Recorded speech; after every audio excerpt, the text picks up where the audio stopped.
이재명 경기도지사가 대북전단 살포단체의 자금 출처와 사용 내역에 대한 수사 요청 방침을 밝힌 가운데 경기도가 4개 대북전단 살포단체를 사기, 자금 유용 등의 혐의로 지난 22일 밤 경기도 북부지방경찰청과 서울특별시지방경찰청에 수사 의뢰했다. 4개 단체는 자유북한운동연합, 순교자의 소리, 큰샘, 북한동포직접뽑기운동 대북풍선단 등이다. 경기도는 이날 수사 의뢰서를 통해 이들 단체가 대북전단 살포 행위를 북한 인권활동으로 위장해 비용을 후원받고 있지만 실제로는 상대를 모욕할 뿐 단체의 돈벌이로 활용한다는 의혹이 언론 등으로부터 끊임없이 제기되고 있다면서 이는 형법상 사람을 속여 재물을 교부받거나 재산상의 이익을 취득한 것으로 사기죄에 해당할 여지가 있다고 수사 의뢰 이유를 밝혔다.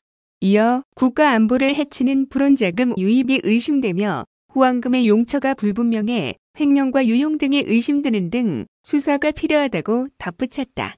경찰 수사 의뢰와 함께 경기도는 역시 22일 밤 통일부와 서울시에도 자유북한운동연합, 순교자의 소리, 큰샘 등 3개 단체에 대해 법인 설립허가 취소와 수사 의뢰, 고발 등을 요청했다. 북한 동포직접뽑기운동 대북풍선단은 사단 법인이 아니라 비등록 단체여서 법인 취소 의뢰 명단에서 제외됐다. 경기도는 협조 공문을 통해 앞에서 설명한 수사 의뢰 사유를 설명한 후 법인 설립허가 목적과도 다르므로 해당 단체에 대해 자체 조사 등을 통해 법인 설립허가 취소, 보조금 환수, 수사 의뢰 및 고발 조치해달라고 요청했다. 앞서 이 지사는 지난 22일 경기도의회 도정질의 답변을 통해 대북전단 살포 행위와 이를 막으려는 공권력에 저항해 위해를 가하겠다고 협박하는 단체 등에 대해 자금 출처와 사용 내용, 활동 계획 등에 대한 수사를 요청하고 조사해 책임을 묻겠다고 대응 의지를 밝힌 바 있다. 또 지난 주말인 21일 한 보수 인사가 자신의 사회관계망 서비스를 통해 이 지사 집 근처에서 대북전단을 살포하고 이를 막으면 수소가스통을 폭파하겠다고 위협하는 글을 올리자 이 지사는 방종과 분탕질로 자유를 훼손하는 이들에게 엄중하게 책임을 묻고 실소를 알려줘야 한다고 강력 대응 방침을 밝히기도 했다. 이 밖에도 경기도는 지난 17일 의정부시 능곡로 한 주택 지붕에 떨어진 대북전단 투적 낙하물에 대해 23일 재물손괴 등의 혐의로 의정부 경찰서에 고발 조치할 예정이다. 이 낙하물에는 라면과 과자, 양말, 전단지 등 10여 종의 물품이 들어있었다. 낙하물이 지붕에 떨어지면서 A씨의 자택 지붕 슬레이트가 일부 파손됐으며 인명피해는 발생하지 않았다. 이재명 경기도지사는 17일 자신의 사회관계망 서비스의 대북전단 추적 낙하물 소식을 전하면서 살포된 대북전단이 우리 민가에 떨어졌고 자칫 사는 부메랑이 될 수 있으며 접경지대에 속하지 않더라도 그 피해에서 자유롭지 않다는 것을 보여준다며 모든 행정력과 공권력을 동원해 대북전단 살포 행위를 엄단하겠다고 밝힌 바 있다.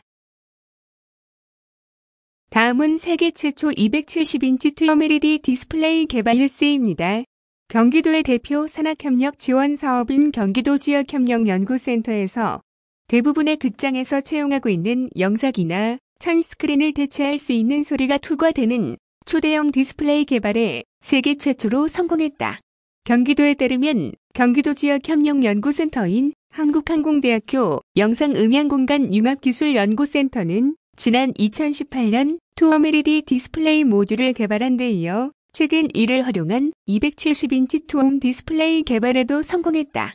이 모듈은 한 변의 길이가 32cm인 정사각형 형태이며 소리 투과가 가능하도록 지름 1mm 정도의 홀이 고밀도로 형성돼 있다.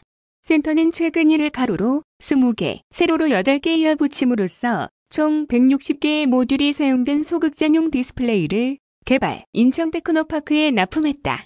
경기도는 지난 18일 입문용 경기도 미래성장정책관 주도로 LG 디스플레이 관계자, CGV 관계자, 경기아트센터, 차세대 융합기술연구원 등 음향, 영상 전문가들과 한자리에 모여 개발 시험회를 개최했다. 이 자리에서는 투영 LED 디스플레이 기술의 현주소, 가격 경쟁력, 확장성 및 보급 가능성을 확인하고 열띤 토의를 펼쳤다.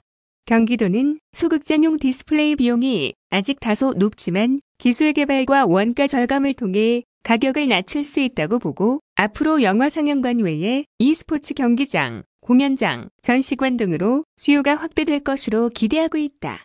현재 영화 상영은 영사기를 통해 스크린에 영상을 부여하고 극장 내 설치된 여러 개의 스피커를 통해 소리를 전달하는 방식이다. 이 가운데 배우의 음성을 전달하는 스피커는 스크린 뒤편에 설치되어 있는데 극장에서는 소리의 정확한 전달을 위해 지름 1mm 정도의 구멍을 촘촘히 낸 천공 스크린을 사용하고 있다. 이런 이유로 LED 디스플레이를 극장에서 사용하려면 디스플레이 뒤편에 설치되는 스피커의 소리를 투과시킬 수 있는 투음성이 필수적 요소다. 이번에 설치된 투음 디스플레이 모듈은 LED 디스플레이 이용 기판의 구멍을 형성하는 특허 기술을 사용해 디스플레이 뒤쪽 스피커에서 출력되는 소리를 앞으로 보낼 수 있어 입체적 음향 전달이 가능하다.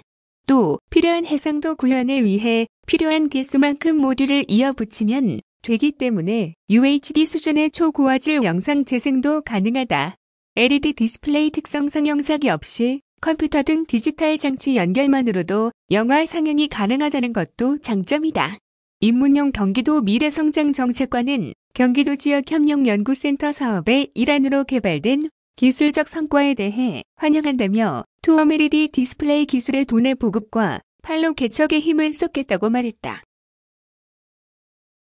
다음은 산업재해 관련 여론조사 뉴스입니다. 경기도가 산업 현장의 안전사고 예방을 위해 건설, 제조 현장을 상시 단속하는 노동안전 지킴이 사업에 대해 도민 75%가 잘한 결정이라고 평가했다. 경기도는 지난 4일부터 6일까지 도민 2,000명을 대상으로 산업재해와 관련한 여론조사를 실시하고 23일 결과를 발표했다. 도민의 76%는 본인 또는 가족에게도 산업재해가 발생할 수 있다고 답해 상당수가 산재 발생에 대해 우려하고 있었다. 도민들은 산업 현장에서 산재가 발생할 경우 사업주의 책임이 가장 크다고 여겼고 다음으로 정부, 지자체, 노동자 순으로 답했다. 산재 발생을 줄이기 위해 가장 개선해야 할 사항으로는 위험 업무 외주, 하청 등 구조적 요인이 우선으로 지적됐다. 다음으로 관계 법령, 관리감독 미흡 등 제도적 요인, 안전교육 부족, 안전관리 불량 등 관리적 요인 등의 순이었다. 전체 응답자 중 최근 1년 내 산업 현장 노동 경험자는 34%를 차지했고 이들의 과반은 현장에서 산재 예방 조치가 잘 이행되지 않는다고 체감하는 것으로 나타났다. 세부 예방 조치별로 잘 이행되지 않는다는 응답률은 각각 정부, 지자체의 현장 점검 63%, 노동자 산재 예방 교육 및 훈련 60%, 중대재해 발생 시 사업주 처벌 57%, 사업주 인식 개선 및 산업 현장 안전 문화, 정책 노력 57%, 안전관리자 배치 등 산재 예방 조치 54%였다. 산업 현장 노동비 경험자들은 산재 예방 조치 강화가 필요하다고 입을 모았다. 필요하다는 응답률은 각각 중대재해 발생 시 사업주 처벌 강화 75%, 사업주 인식 개선 및 산업 현장 안전 문화 정책 노력 강화 82%, 노동자 산재 예방 교육 및 훈련 강화 80%, 정부, 지자체의 현장 점검 강화 81%였다. 경기도가 지난 4월부터 운영하기 시작한 노동안전 지킴이에 대해서는 다수의 도민이 잘한 결정이라고 긍정적으로 평가했다. 경기도 노동안전 지킴이는 산업안전보건기준 위반, 안전재해 예방 조치 위반, 안전관리자 배치 여부 등에 대한 점검 활동을 하고 있으며 2020년도는 시범적으로 산재 다발 10개 시군을 대상으로 10명이 활동하고 있다. 도는 이 밖에도 도내 산업 현장 재해 사고 사망자 50% 감소를 목표로 긴급안전 민관 합동 점검, 지역권 투간전센터 설치, 건설안전정보 시스템 구축, 찾아가는 산업재해 예방교육, 예비 노동자 산업안전교육, 산재 예방, 우수기업 인센티브 지원 확대 등 경기도 산업재해 예방 종합대책을 시행하고 있다. 류광열 경기도 노동국장은 설문조사 결과 실제 현장에서 산재 예방 조치가 잘 지켜지지 않는다고 지적하는 현업 노동자들이 많았다며 경기도는 오는 29일 산업재해 예방을 위한 국회 토론회를 개최하는 한편 앞으로 노동안전 지킴이, 대폭 증원 등 다양한 산업재해 예방 종합대책을 추진할 계획이라고 말했다. 이번 조사는 경기도가 여론조사기관인 리얼미터에 의뢰해 지난 4일부터 6일까지 3일간 19세 이상 도민 2,000명을 대상으로 자동응답 조사 방식으로 진행됐으며 신뢰 수준은 95%, 표본 오차 플러스 마이너스 2.2%포인트다.